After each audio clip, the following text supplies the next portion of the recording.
For the longest time, the question, what would women want if they weren't ashamed of wanting it, is the question that's captivated me.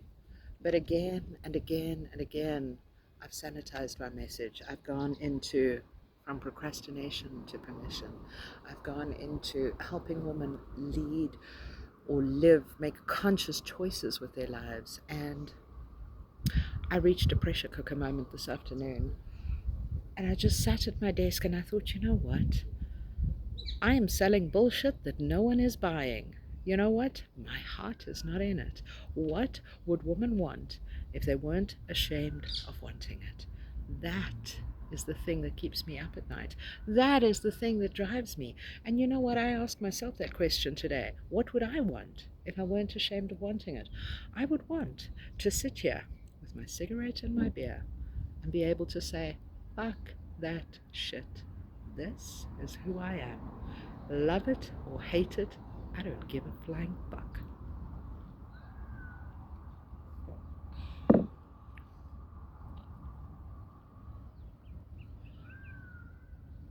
So this is probably the most vulnerable video that I have ever posted on social media because you know me, I like to keep it like PC. But I sat here this afternoon with my journal and I have been asking myself the question, why is nobody buying the bullshit that I'm selling? The bottom line is, I'm ashamed of the message that I want to bring to the world. I say no more. I am done sanitizing my message. I am done playing small. I am done shrinking to fit in. I have nothing left to lose.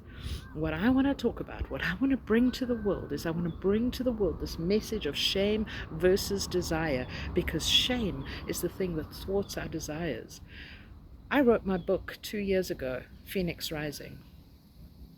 And the biggest lesson that I learned through that book was that I had carried shame for so long because I had all these sexual desires that were not considered PC and that the world frowned upon.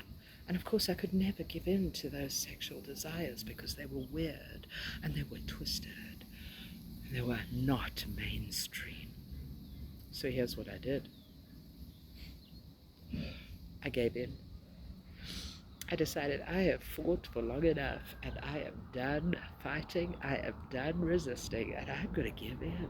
And I did. And you know what I discovered? I discovered that it brought me pleasure. I discovered that giving in to these desires actually empowered me. But more than that, I noticed what happened in my life.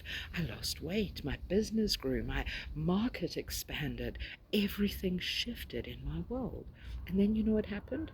I got scared. And I've talked about this idea for so long. You know, this identity work that we do, it's like peeling back the layers of an onion. And you peel back one layer and there's the awakening. And then you sit with it for a time.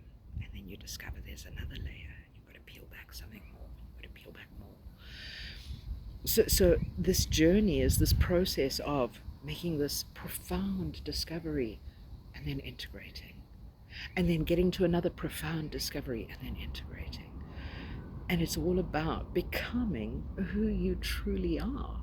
Ultimately, that's my message. I talk about identity, I talk about belonging. But how do we belong to the world unless we first belong to ourselves? Unless I can approve of me as I am, warts and all. How can I possibly expect the world to approve of me? That is my message. What would women want if they weren't ashamed of wanting it?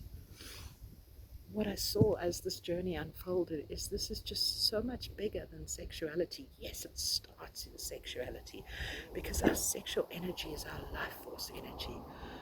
We come from sex. We were made by sex. We were created through sex. Why? Why is it such a taboo subject? Why do I keep sanitizing this goddamn message? Why can't we just own the fact that we are sexual beings? I'll never forget when I told my son about my book. Of course, I had to tell him, hey baby, there's a sexual awakening story that's about to be put out into the world. You know what he said to me? He reached over and he put his arm on my shoulder and he said, Mom, We're all sexual beings. It's okay. Why did I need that permission? Why, 2 years later, am I still waiting for the permission to talk about sexuality?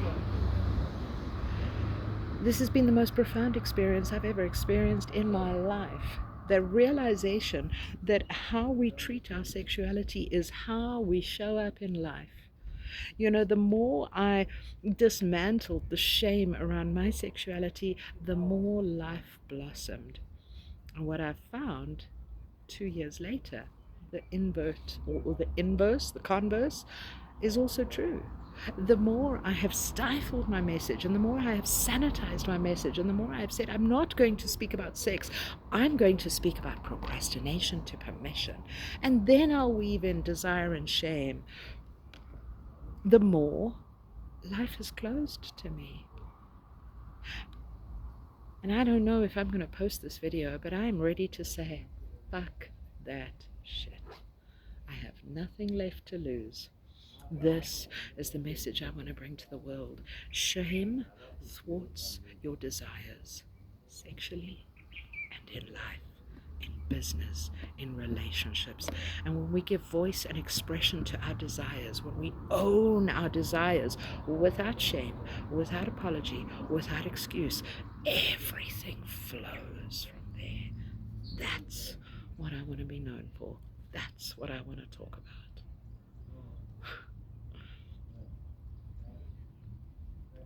And yes, I will still sit here with my beer, my cigarette, in the pub on a Tuesday afternoon.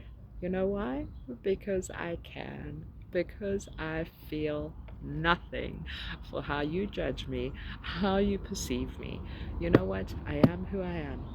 49 years old, and I have made peace with the fact that this is me. You don't like it? Move along.